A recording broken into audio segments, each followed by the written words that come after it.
Hello, this is Paul Johnson with the Optimistic American. My special guest today is the past county attorney of Maricopa County, Rick Romley. Now, during the time of being county attorney, he had some big cases, including both ASCAM and the Temple murder case. But the real story of Rick Romley happened in the jungles of Vietnam, where as a commander of a small unit, he ended up stepping on an IUD, on a landmine, and ended up becoming a double amputee. What you'll hear in that story is how he was able to find meaning, how he was able to find purpose and hope. What you'll find most in this story is a man who has just indefatigable grit, somebody who is fun to listen to, and I'm sure you're going to enjoy this story.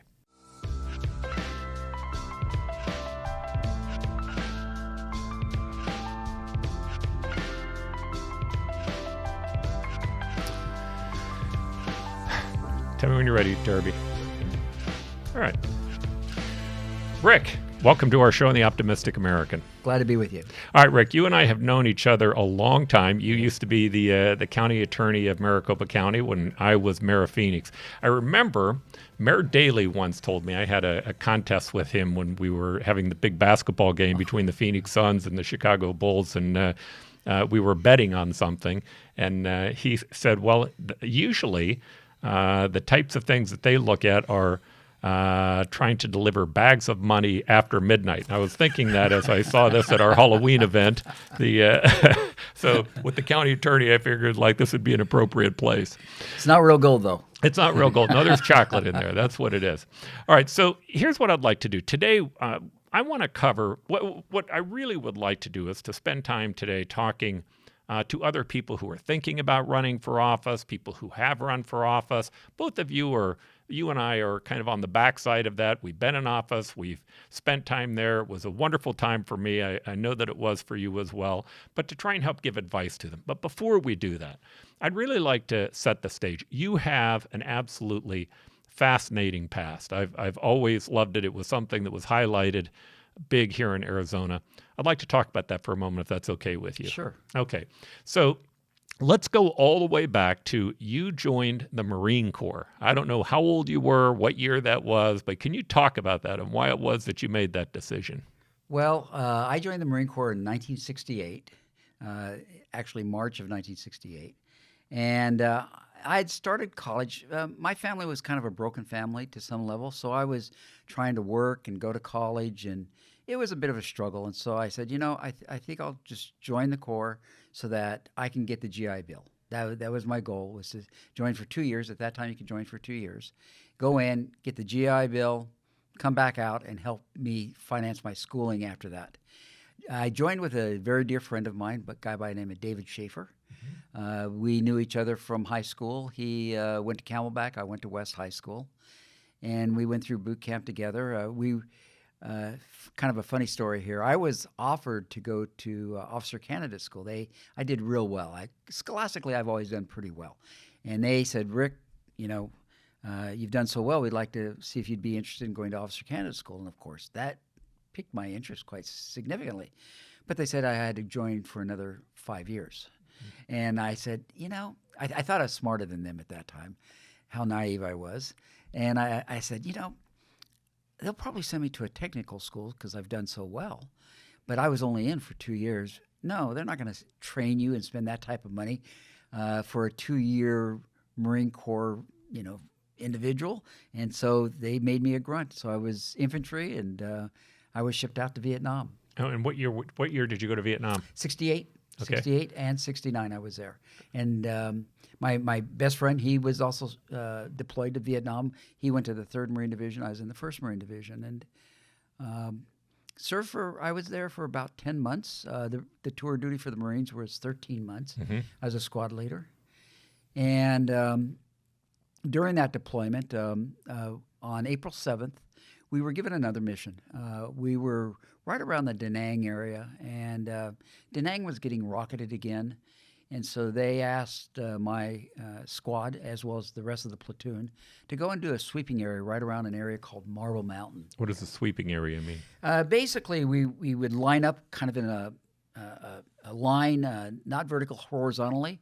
We'd sweep through an area trying to identify whether or not there was any information that would show where the rocket sites were, being they were being used. If we found anything that would help guide us as why, what was going on in that particular area. Basically, just a search parameters. And during that operation, it went relatively smooth most of the early mornings, and then around 10 o'clock, the enemy kind of engaged us, kind of a short engagement. I lost one of my squad members at that point in time, and we continued on, and then we hit an area that was pretty heavily booby trapped. We call them booby traps. Now they're called IEDs. And one of my men got wounded as well, and air evac'd him out as well. And he carried the machine gun, the M60 machine gun. And I was going to reassign that M60 machine gun to somebody else, and when I was carrying it, I stepped on a booby trap. And that was my injuries on April 7th. And what were the injuries? Significant. Actually, but for the corpsman, I probably would not have made it off of the field because I had 2 arteries severed right there on the field. And, you'll bleed out within 30 seconds with 2 arteries gone. And thank God, I'd gotten all my other men taken care of, and so my corpsman was able to work on me. What do you mean you got your other men taken care of? Well, I had one man that was wounded as well through a booby trap, and so I air evac'd him out, and then I was reassigning the M60 machine gun. So there was nobody else wounded that we had to share corpsman with. So he was able to take care of me pretty well. And do you remember it? Yeah, I do. I remember flying through the air, and then I hit, and the pain was extraordinary. And the smoke from the booby trap itself, it was cough. I mean, it was choking in many ways. I didn't know how bad I was, but it was pretty significant. They gave me morphine, and they took care of me, helicoptered me out. And here's a little bit of a funny story. Are you allowed to swear on this? Oh, go ahead. You can? Okay. With this story, you absolutely you've gained the right. So I'm being, the helicopter comes in, and it's a Chinook. It's the kind with the tailgate that goes down in the back. And they put me on it, and the machine gunner in the Chinook, I told him I was just freezing. And he put a blanket on me, and it kind of warmed me up pretty good. It was really, really good of him.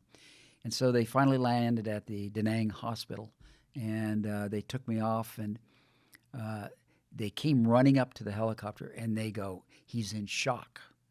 And I go, and you got to understand, I saw so many individuals that shock literally killed them.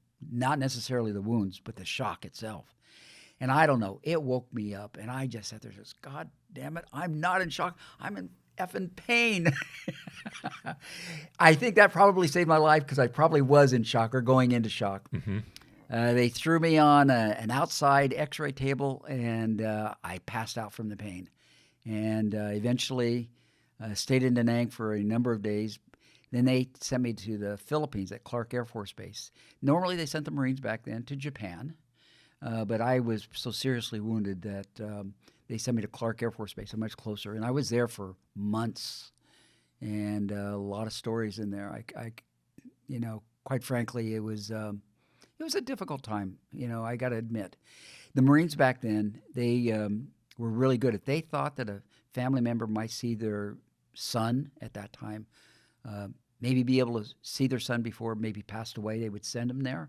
So my family did come out, and my father told me that there was about 20 individuals on the 20 family members on the plane, and literally all of them died, other than me. Wow. Yeah, really did. And it was tough and go, I've got to admit. I mean, a lot of personal stories I could tell you about. Probably the one that really made a difference for me was, I was getting close to giving up. I can't explain it, but when you're in real pain, I guess I should. I've told people I don't normally talk about my injuries, but a little bit. I lost both of my legs above the knee. I was hit in the stomach. My right arm, I had a lot of nerve damage. My left hand, a little bit of damage. My legs, I had a lot of broken bones, and the two arteries were severed and stuff like that. Well, they couldn't set the bones because I had so much shrapnel in me. They were taking me into the operating room every other day to take out more shrapnel, that type of thing. But the pain, when you have severe pain, the shots, they say, give it to you every 4 hours, whatever it might be. It might help for a half hour, but then after that, it just doesn't help. It just doesn't. And, when you're in real severe pain, you just hope that it knocks you out. That's what you hope for. So I had been at the Philippines for some time, and it was getting so bad because the pain was really getting to me. I was ready to give up. And so ironic that they brought in another Marine who had been really seriously injured as well, and we had two people into the bedroom or in the station, and he was just crying and he couldn't take the pain, and he just wanted to die. And here I am, been thinking for several days, I just want to die. And all of a sudden, that got me to say to him, don't give up. Don't give up. It gets easier. Trust me, it gets easier. And yet, I was ready to give up. And I never knew what happened to him.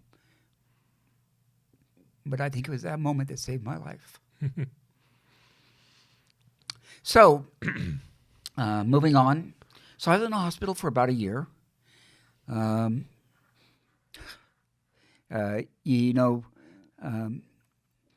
been very honored by the Marines that they've sent me back to Balboa Naval Hospital in San Diego on many occasions to meet with other Marines that have had multiple amputees and so forth. And I talked to them that, you can have a great life. As bad as it may seem, you can have a great life. And I'd be real straight with them. I've always been kind of that style. I like to speak, truth. I think that's really important. And, you see it on TV, and, you see somebody that's seriously wounded, and, you get, a general walks in, or Assistant Secretary of Defense or whatever, and they go, how you doing, son? And they always go, I'm fine, sir. Doing well. And, I know that behind that bravado, that moment, because you don't want to talk about the worries that are, but you're sitting there, and I remember, what am I going to do with my life? What am I going to do with my life? Will a girl ever want to date me again? I was so young. What kind of a career can I have? I'm so seriously wounded. And so I tell him, and I go, look it, you're going to be fine. I says, I use me as an example. I said, look, I'm at the time I may have been the county attorney or the former county attorney because I went there many years. And I go, I've been considered, for a cabinet position by the President of the United States. I'm the Maricopa County attorney or former Maricopa County attorney. I got wonderful children. I says, it can be great. Yeah, it's going to be tough. And I go, you'll get through the physical side. The physical side you can work through. And there'll be a lot of people there to help you. It's the mental side that's sometimes the hardest, because it's those unknowns. And I said, but look at me. I says, you got to do some things. You got to change your lifestyle. You got to take care of yourself physically. You got to, those types of things. And I talked to those Marines, and hopefully you make a little bit of a difference. But I'm sure you did. Yeah, I think that it matters to see, rather than, a physician saying, you're going to be okay. Somebody that's been in the same boat to say, God, it really can happen. Especially when you've lost multiple limbs, you just don't know what's going to happen to you. So when you were there with those worries and those concerns about what's your life going to be like, and is there even going to be a life after that? What kept you going? What did you come up with a plan, or was it just day by day? Well, I was one of those Marines that got married on boot camp leave to my high school sweetheart. And came back, and she was there with me, and we had 2 young boys, and I was going back to school at the time. And, for whatever reason, we ended up in a divorce. But, my littlest, they were a year apart. My littlest was like 6 months old. And, and I don't begrudge her for that. It's difficult on spouses too. It's difficult on families as well. And she didn't know what her whole life was going to be, But in the end, I got custody of my 2 boys. And I will tell you, then it's not just feeling sorry for myself or whatever. I had to take care of my boys. Yeah. That made the difference. Mm-hmm. So that gave me the drive to say, I got to make it. Mm-hmm. And so became realistic. I go, look at it. I can't go into law enforcement as a police officer because of my wounds. But I said, I get my education. And, I as time goes by, you all of a sudden realize that there's a strength in you that you never knew that you had. And it builds with time. And before you know it, you're willing to take on the challenges.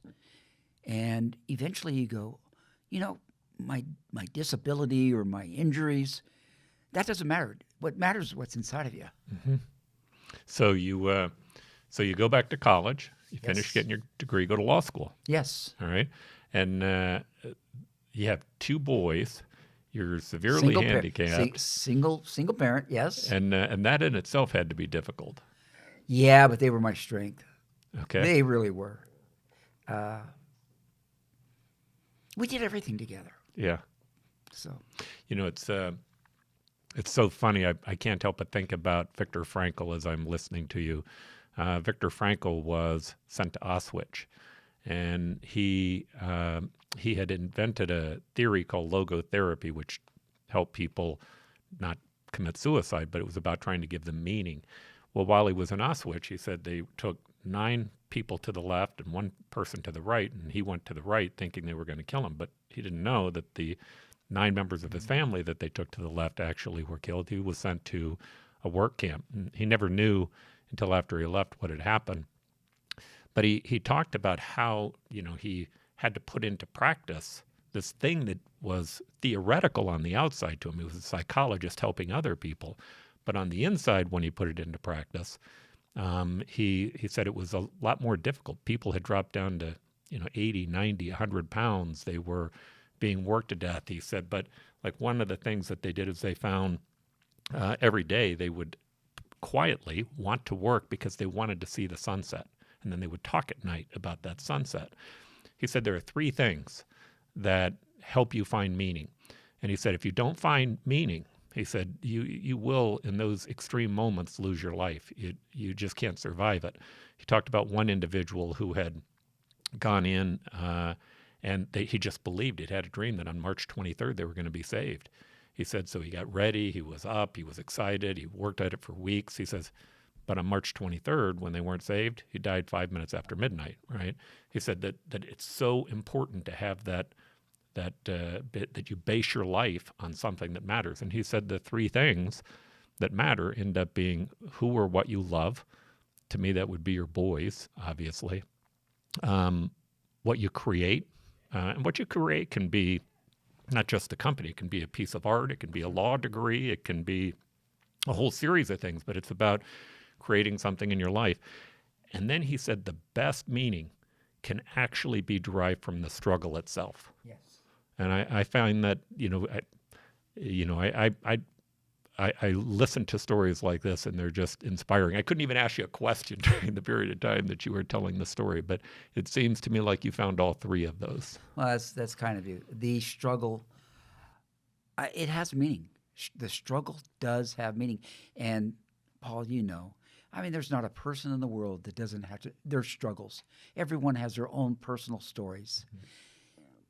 But what you try to do is give them hope that, that struggle actually builds strength. Mm-hmm. And it builds meaning to your life. Mm-hmm. And, in the end, I mean, look at Paul. We're a little older than most, and you just hope you make a little bit of a difference, in the world, a little bit better, and that struggle makes you, it changes you inside, and I think that's good. I think so. You decide to run for county attorney. What helps you, or what makes that decision in your life?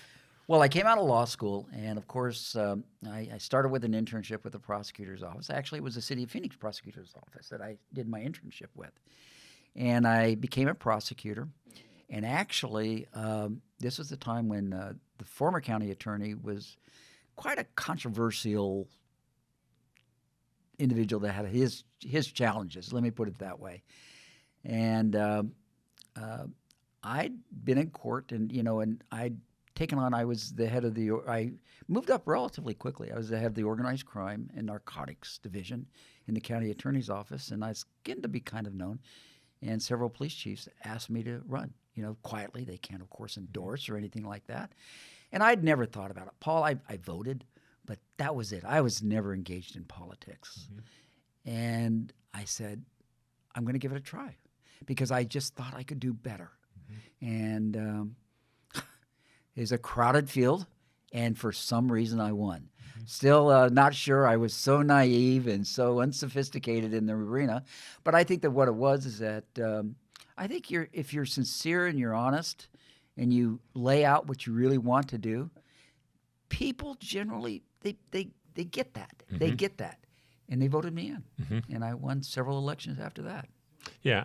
What I recall from you during the time that I was mayor, you were a Republican, but everybody on both sides counted you as a straight shooter. Yeah. Now, sometimes being a straight shooter might be painful. There were some times you went after people that certainly... it was hard. It was hard. Yeah.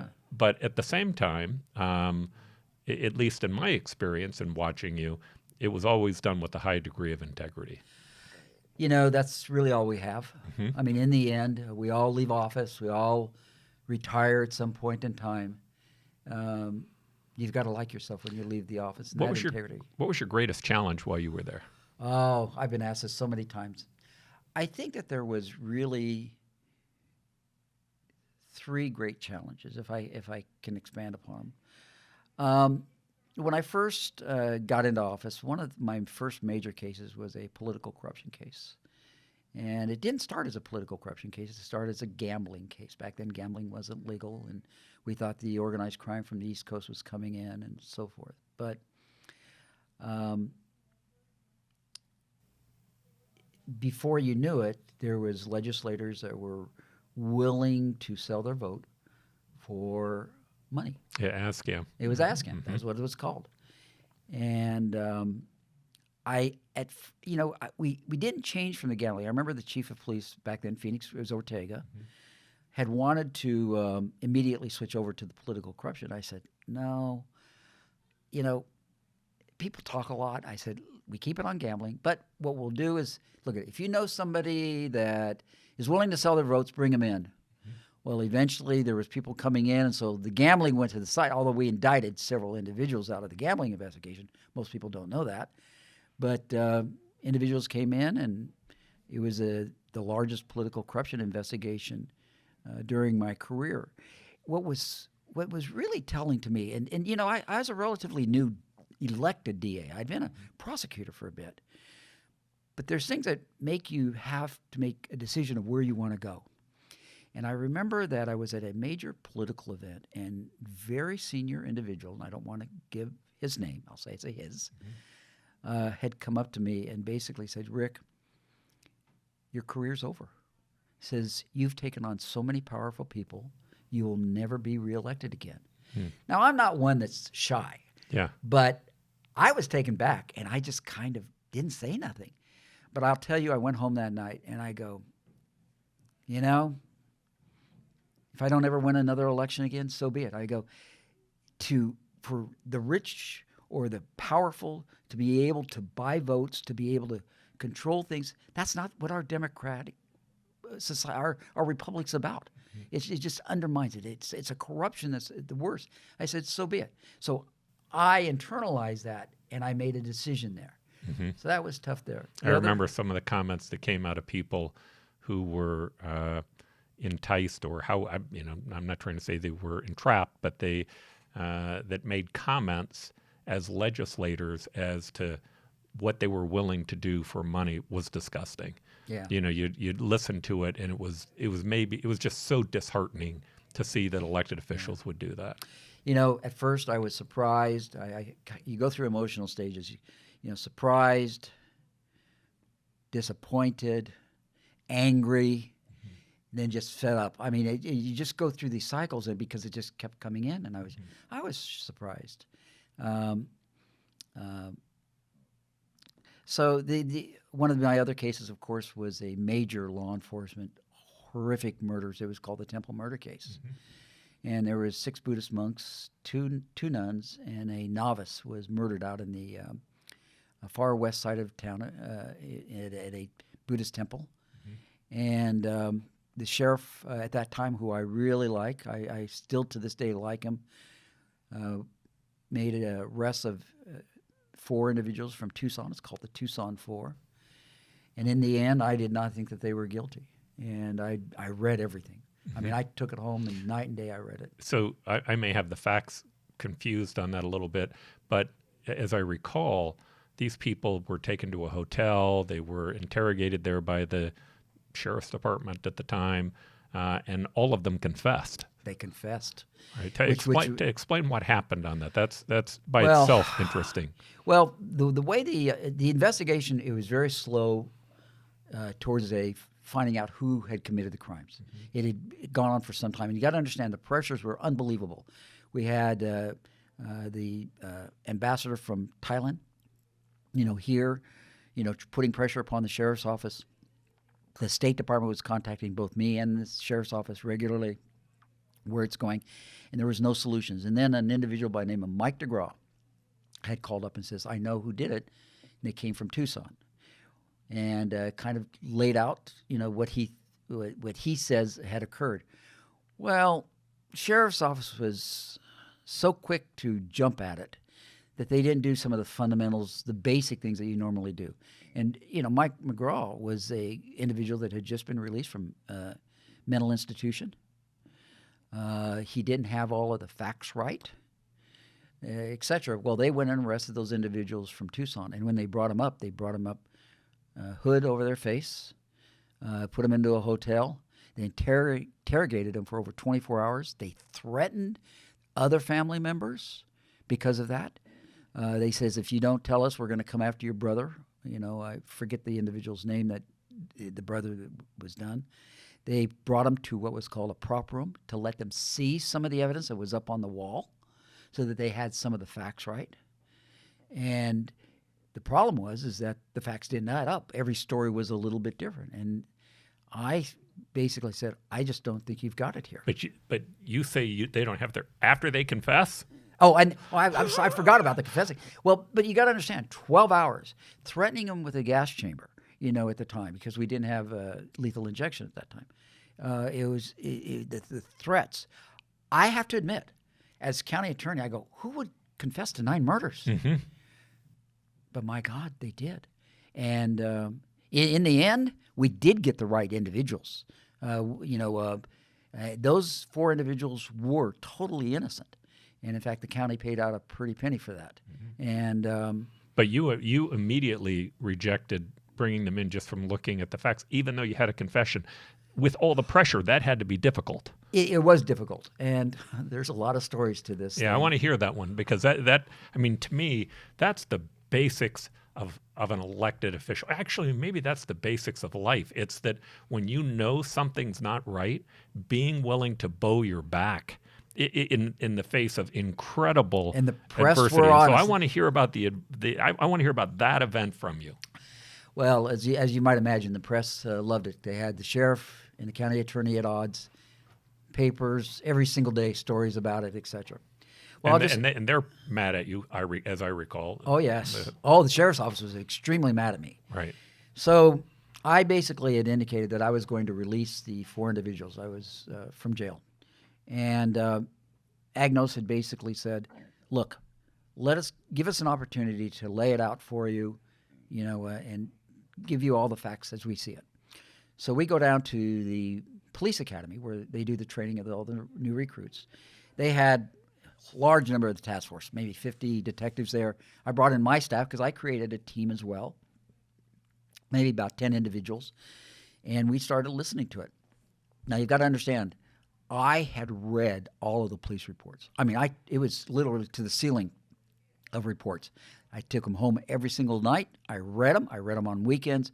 And that's I had come to the conclusion the facts aren't adding up. So they start laying it out. But they didn't know that I knew the case as well as it was. So yeah, I mean, the reason I say wow isn't because the facts weren't lining up.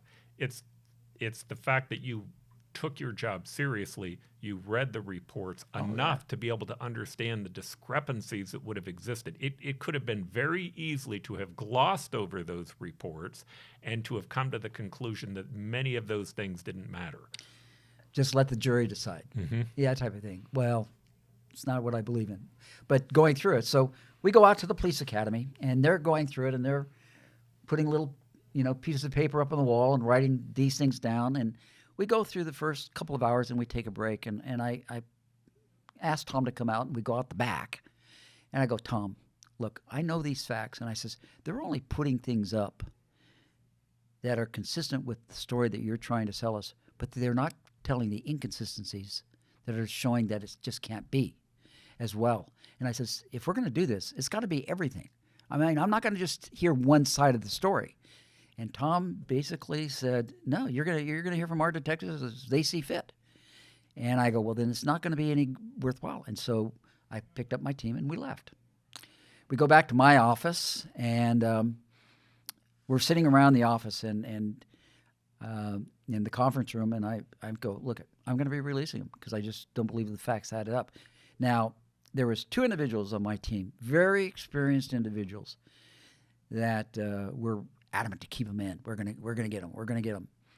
And so we're going through it. We're talking through the case, and these 2 individuals, they say, Rick, look, we know it's not adding up, but keep them in jail. We'll get the evidence against him. Boy, the pressure on me, and I kind of, that's when I I slammed on the table. I really hit the table hard. And I said, God damn it, that's not the way we are in America. We don't put people in jail hoping to get evidence. We get the evidence, and then we put them in jail. And I says, if you don't understand that, I want your resignation tomorrow. Wow. And they didn't resign. But sure, but they learned. Oh, you got to be strong. You got to understand, law enforcement's a strong personality, so you got to be kind of strong as well. And I released them. And right after that, I said, continue on with the investigation. There was a rifle that they had in their custody that they never checked out, and it was the murder weapon. And so we were able to apprehend the individuals that committed the murders. One pleaded guilty to all of the charges, plus another murder. And the other we took to trial, and he was tried twice because it was reversed on certain errors, and then we tried him again, and he was found guilty, and they're serving life sentences. Mm-hmm. Wow. The bad guys got caught, and the guys who weren't guilty almost ended up. Can you imagine that? I mean, that's just not who we are. Mm-hmm. We got to be better than that. So we just have to be better than that. So, I have as you know, I have a niece who is a prosecutor. It's interesting to me. The role of the courts, the role of the courts is to determine whether or not someone is guilty. Usually, a defense attorney takes a view that their job is to defend someone guilty or innocent, that's their job. But the prosecutor is somewhere in the middle. They don't go after someone just because the police department says they should. That's right. They have to go after them because they genuinely believe that there's guilt as well. Yes. I mean, we are, as lawyers, we have ethical rules, but the prosecutor is the only entity that has in the ethical rules that you're to serve justice. And that means you look at all sides of it. I kind of look at our system as kind of part of the broader federal system of checks and balances. Police officers, they do their very best, and I'm a strong supporter of law Yeah, enforcement. me too. It's a tough job. And, they go out there and they have to have probable cause. But the prosecutor's a bit of a check and balance upon, the law enforcement, because, you've got to have admissible evidence. You've got to prove the case beyond a reasonable doubt.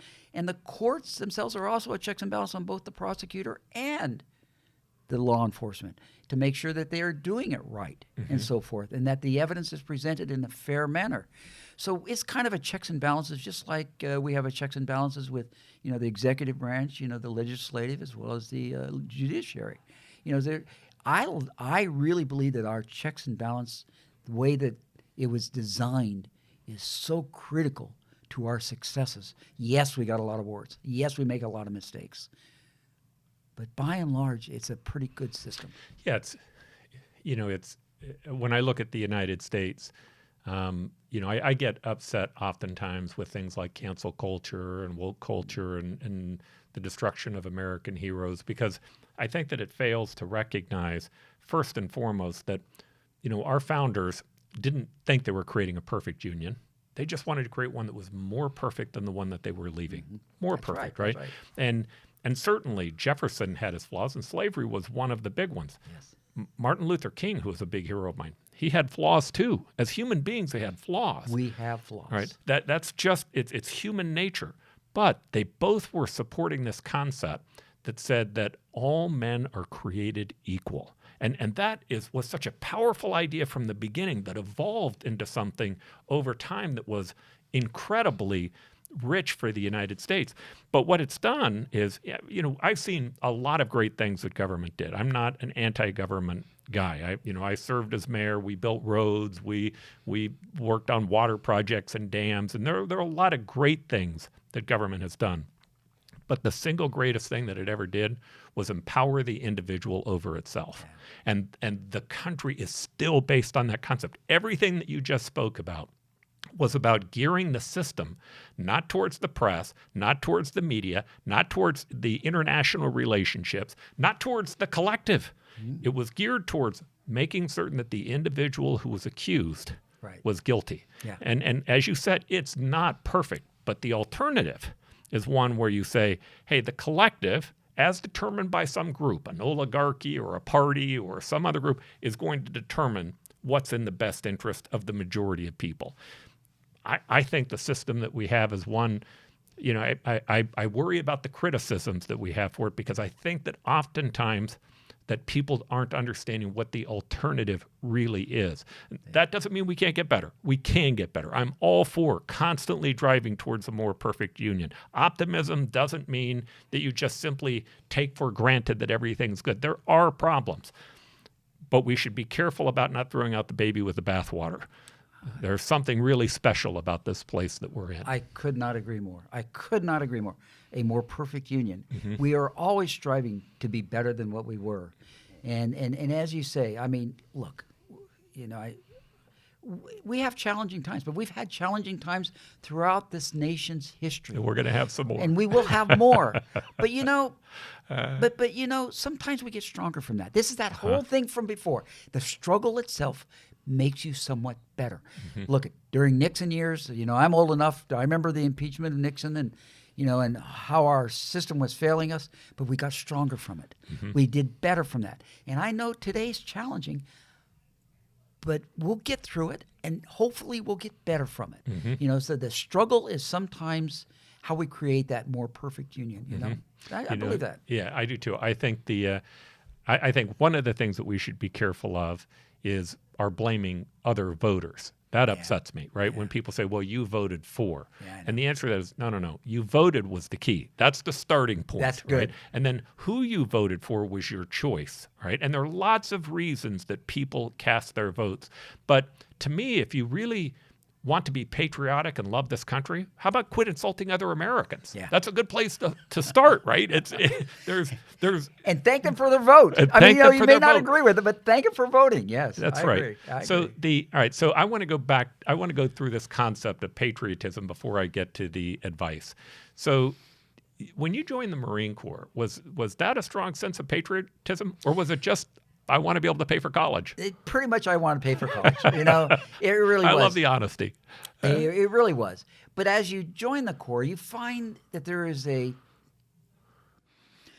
talk about esprit de corps. There's that, and when you get into combat, the other person there, you can't let that other person down. So you begin to learn that there's a service above self concept. So I came in, clearly it was to get money for college. Mm-hmm. But as time went on and I saw the sacrifice, I saw the service and the heroics that I saw at times, it changes you, and the patriotism grew from there. And I will always, Vietnam era veterans, we weren't thanked for our service, but I will always thank, those that have served, because they were willing to put their lives on the line for this nation and the principles and the freedoms that we enjoy. I have found overwhelmingly, it's not always true, but if you just play the odds, it's the veterans who care the least about red versus blue. Yes. Someone told me, and it was, in fact, it was Senator McCain who said this to me. He and I had a lot of battles while I was mayor, but we became very close friends after he left office, or after I left office, while he was still in office. When you start looking at the people who have done these sacrifices, they come from New York or Texas, Oklahoma, California. They sacrifice regardless of what their party was or where their location was. They come from urban areas and rural areas. And when you start to recognize how that collective of people, how we benefit from people who don't think exactly like we think, who don't come from the exact same areas that we come from, that it creates not only a richer nation in terms of our diversity, but it also creates a richer nation from a prosperity standpoint. I mean, we've created something really special here. And what I always admire about veterans is that they tend to look at that experience and look back and say, yeah, you're way too focused on the partisan thing. They really are. Mm-hmm. And, I've worked with you. I've worked with other mayors out of Phoenix and Phil Gordon, who's both of our friends. And, look at, Phil's going through some health issues now, as you know. He's going, but I'm glad you called him out. So we'll send this to him, and I know that he'll love that we called him Phil's out. Phil's dear friend, and different parties. Uh-huh. But when he was mayor, and like with you, we worked together on some things. I mean, when there was a common issue that was going, shooting up in the air during New Year's, in which this young girl died from the bullet coming down. Yeah. We worked together to get a law changed, to sit there and strengthen our laws and our ability to go after those that say, hey, this isn't right. And also do public announcements, saying, hey, you got to be careful here. Slumlords, taking advantage of a blind woman with the electrical wires hanging down from the ceiling, taking them on. We work together. And so, the thing that I say about politics is that you've got to remember that the politics should be a small p. You've got to remember that your priority is to do the common good for your community, for your state, for your nation. And that's where you have to be placing your priorities. And sometimes that makes tough calls. Mm-hmm. Sometimes, the Temple murder case, going against my sheriff, who I cared deeply about. And he lost the election after that. Mm-hmm. And but you've got to do what you think is right. I think that is a keen piece of advice for people who are in office, which is this is temporary. Yes. You may not know it, but this is temporary. You're not going to be there for a long period of time. It may seem like a long period of time while you're there, but you're going to look back in life. And when you look back in life, the one person who's going to have to answer the question, did you do the right thing, is you.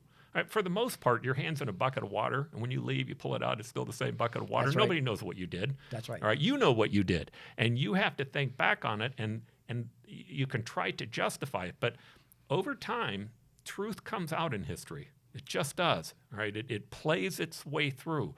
And what you should be trying to do is to be thinking about the long game, not the short game. If you give up your reputation in that process, you've lost everything. There's nothing else left. Your your life, whether you're going to run for another office or go back out into the private sector and go to work, the way that your children are going to look at you one day, your reputation is everything. There's nothing more important than that. And that means start with this. Get rid of the ideology. Set it aside, right? It gets in the way of doing the right thing. Use rationality, morality, your common decency. Plug those things into determining what you're going to do. And then treat other people with respect, recognizing that they may think different than you, and that's okay. That's in okay. fact, it's supposed to be that way. And that makes a stronger solution towards where you're trying to go. Sometimes these baby steps are really critical, but it gets you working together. I used to call it kind of the Switzerland model. Everybody's got their viewpoints. We may disagree on the extremes, but there's something in the middle that we're trying to accomplish here. And just even making that baby step can make it stronger. Integrity is everything.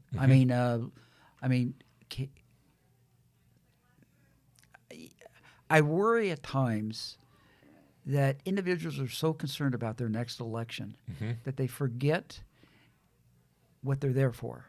And I've been called a rhino many a time because I have supported Democrats when I thought that they were right. And in fact, I'm doing it this election. And I try to do what I think is in the best for our nation and our community. And if somebody isn't right, I'm not going to be supporting them. So yeah, it's that whole thing about trying to find the right thing. I remember you helped with the curfew program when I was mayor, and the curfew program, interestingly enough, was opposed by Democrats on the council. I had the Republican supports, but Democrats didn't like it because they saw it as being punitive to kids. We had a young girl who ended up being a kind of a white teenager who was like a straight A student who ended up being picked up, and I'll never forget the police department said, okay, look, just don't go against us, right? Wait for the facts, but don't go against us, which to me seemed wrong because they didn't implement the curfew program. I had implemented. I had worked to put it together. So I stood up and I said, no. I said, look, I get it. This is a good kid. She comes from a good household. She has straight A's. But I don't ask my police department to determine who's a good kid and who's a bad kid. In fact, that would terrify me to ask them to go out and determine who's a good kid and a bad kid. It's 2:00 in the morning, and this is just the truth. Good kids die when they're hit by stray bullets every bit as much as bad kids do. We have a job to protect people. Now, when we took that on, somebody who I grew to really love, but I fought with a lot back then, was Mary Rose Wilcox, who was a Hispanic Democratic council person. What I remember was that to get her in, she wanted us to not take the kids who were picked up to jail. She wanted us to take them to a parks facility. And at the parks facility, she wanted parks people to work with them as opposed to having the PD work with them. Interestingly enough, that worked beautifully. Because what happened was the police department, when you would take them to jail, ended up having to sit there, the officers, and wait with them. Whereas when they took them to a parks facility, they could leave. Second, the parks group would play ping pong with them or give them things to do, keep them active. But they also took over the program to help do the remediation. They'd go paint over graffiti if they were found guilty.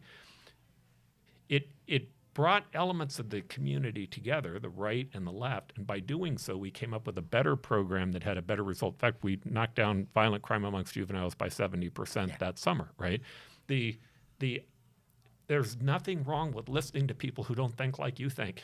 There's just nothing, who have a different experience and a different background and trying to understand where they come from. And you came towards a middle solution that was much better for it. And I know Mary Rose quite well, and I like Mary Rose quite a bit. She went to the Board of Supervisors eventually. That is the way we should be doing things. If we don't talk with one another, then we get extreme solutions, and that's not necessarily the right way to go. Sometimes it takes that baby step. Maybe it's that middle ground that you try to work through, and we need that. We need that in today's government. You think about.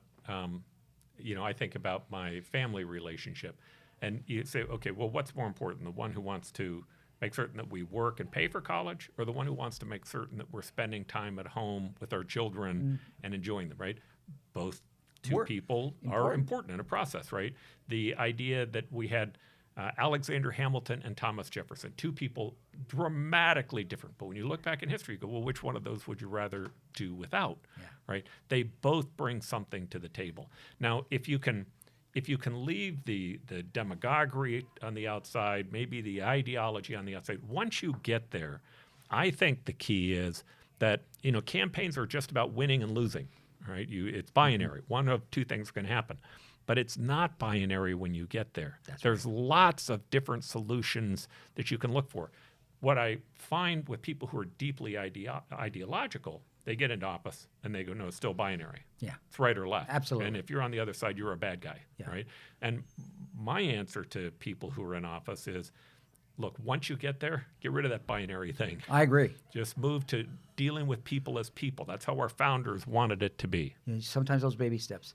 But I got to disagree with you a little bit. I mean, it's not just winning and losing, but it's how you win and lose, too, in elections. Let's talk about that. I worry that,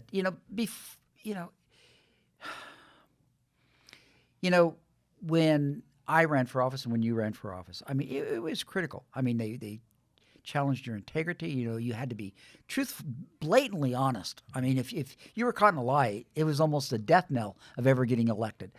There were some things that we didn't do. We didn't go after family members. It was just something you just did not do. I worry that there's no holds barred, in today's elections a little bit. And I think we've got to move away from that. I got to remember these are people that are trying to do good for their community, that are willing. Look, public office is not always as glamorous as most people think it is. It's tough. It's tough, and you get beat up a lot. By the way, if you go there to make money, forget guys it. like you put you in jail. So it better not be about for money. Better not be. I mean, that's not the way to make it. You go there for that service that you want to provide and stuff like that. I worry that it's to win is absolutely everything, and it doesn't matter how you get there. And I'm just not that way. What would your advice be to a new candidate, person who hadn't run before? First, would you advise for them to run? And if they were going absolutely. to run, I absolutely believe people should run. I think it's absolutely critical. If we don't encourage the good individuals to run for office, then we're doomed, as a nation, to be able to come up with innovative ideas to keep this experiment going of improving this nation and making headway. So I absolutely do believe it. But I would think that it depends upon the office that you run for. But, first of all, evaluate why you want to do it. What's your core as to what you want to do? You've got to have that concept of really providing a service, that you really want to do it. Define what you want to do. You've got to know what you want to do and how to get there, and devise a plan to get there. You've got to be able to communicate it. You've got to be able to articulate a vision of where you want to go. But I think that the first thing is that you've got to be honest with yourself that at this point in your life, can you afford to do it? Some people are just starting a family. It's very difficult. You want to do it. And if you can't run for political office, there's so many other ways you can give. Volunteer work is just extraordinary. That there's so many programs out there now that, you make a difference. Look, I'm no longer in political office, Paul, but I like giving. It has just made so much more meaning in my life. So I was asked, 7-8 years ago now, to be a Veterans Court judge, and pro tem it's called. It's part-time. It's only a few days every month, and it's not much money, trust me. And I've agreed to do it, and I love doing it because these are generally lower-level crimes in which you have an individual that's come out of theater that may have PTSD or whatever and has an anger management issue. And what we try to do is get them the services at the VA, to try to help them so that they don't have a lifetime of crime, just continuing that cycle on down the line. And we get them the help that they possibly need and turn them into extraordinary people. I can't tell you the success stories that I've had as a Veterans Court judge for the differences we've made. One was a domestic violence case in which young man, drinking very heavily, and did domestic violence, and went through our program. It was over a year took to get through the program, and the state, because he completed it, was moving to dismiss his charges because he's been successful. And the wife was there, and before I granted the motion to dismiss, I said I'd like to hear from the wife, and she came up, and she just broke down crying, and she had her child with her, and she said, "I can't thank this court enough for giving me back my husband and our father." That's everything. Mm-hmm. So. Yeah, it's well, first, it is incredibly believable, the story that you told just a few moments ago about being in pain and then helping someone else get through the pain helps you survive. I think we way underestimate the gift of service, Yeah. how service makes us a better person, how it helps us find meaning, how it makes our life richer. It does. And it's I'm an entrepreneur. I love business, but there's nothing that irritates me more when I hear a CEO says, "Well, I made it by myself." No, that's not true. You had teachers and parents and friends and a country. You had the rule of law. We're standing on the backs of giants. All of us are standing on the backs of giants. And thank God for them. I grew up in a poor neighborhood. Thank God for the people who were willing to help. That, you still have to find your own grit. You have to find your ability to be able to put something together. You had to pull yourself out. Nobody could have pulled you out of that challenge that you were in when you were in that hospital room. But there are people there who want to help if we open up our lives to allowing them to do so. That's exactly right. So, and as I said earlier, every one of us have challenges in our life, and we will have challenges forward. mm-hmm. But it's how we deal with it, and it's that the idea of service somehow gives us greater strength, Mm-hmm. because with the difficulties that they may have, like in the hospital bed, when that young Marine just wanted to die, it gave me that strength inside for me to survive. Mm-hmm. Crazy as that sounds, but it's the honest to God truth. Mm-hmm. I will swear to that to the day I die. It absolutely happened. Mm-hmm. And I know that people don't think of it that way, but it makes a difference. Mm-hmm. Service is probably one of the best benefactors one can receive. Yeah. Well, Rick, thank you very much. I think I'm going to end just kind of with this. I do think that in campaigns, I ran as a young person. I think I was 23 when I ran the first time. I remember. And I wasn't pure. I think I said a few negative things about my opponent. But here's what I can tell you. I regret every one of them. Yeah. I look back at them and go, oh my gosh, what a waste of time. It did very, very little to really move the needle. Yeah, I'm watching some campaigns today.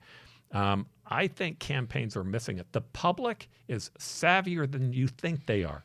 They get that everybody goes to a negative campaign. And so then Kirsten Sinema runs against a very competent, qualified opponent, Martha McSally, but she refused to go negative back. Right. Yeah, and it played through to the public. The public, at the end of the day, if the campaign is about you, which is what negative campaigns are about, if they're about you, they get it. They want the campaign to be about them and how you're going to improve the quality of life and things for people. My recommendation to candidates is spend every bit of energy you have being the light, not the darkness. And I believe this. At the end of the day, it will serve you better if you do that. Rick, you have spent your life being the light. You've been a light to me, and I just want you to know I really appreciate your service. Well, I appreciate friend. all that you've done. And I appreciate everything you've done. Yeah. And that's very good advice. Very, very good advice. Hope always brings more votes than dread and despair. Yep. Just does. All right, I love you, brother. My friend. Thanks.